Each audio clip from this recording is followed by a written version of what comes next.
అందరికీ నమస్కారం. సుధామా శతకంలోని 68వ పద్యం. ఫలముల వంగిన శాఖలు తలపింప విజ్ఞాన భరత దగ్గిన యోగిన్ వలదిల మాయా గర్వము విలపింపగజేసి నిన్ను బీల్చు సుధామా.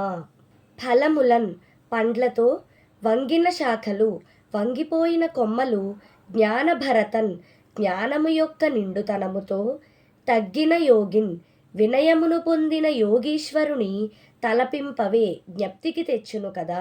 అట్టి దృష్టాంతము ఉదాహరణను ఆధారముగా చేసుకుని, మాయాగర్వము మాయ వలన కలిగిన గర్వము ఇలన్ ఈ ధరలో ఎవ్వరికిని వలదు, పనికిరాదు, ఉండకూడదు. అది ఉన్నచో విలపింపగన్ చేసి, మిగుల దుఃఖమందునట్లుగా చేసి, శోకించినట్లుగా చేసి, నిన్నున్ పీల్చున్ నిన్ను నీలోని సద్భావనలను పీడించి పిప్పి చేయును.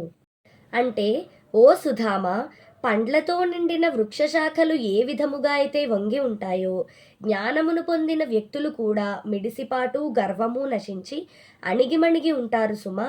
గర్వము ఎంత వారినైనా నశింపచేయగలదు.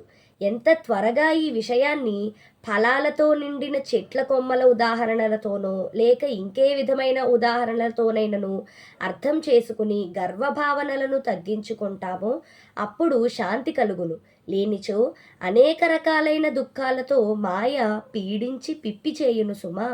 ఇది ఈ పద్యం యొక్క భావం.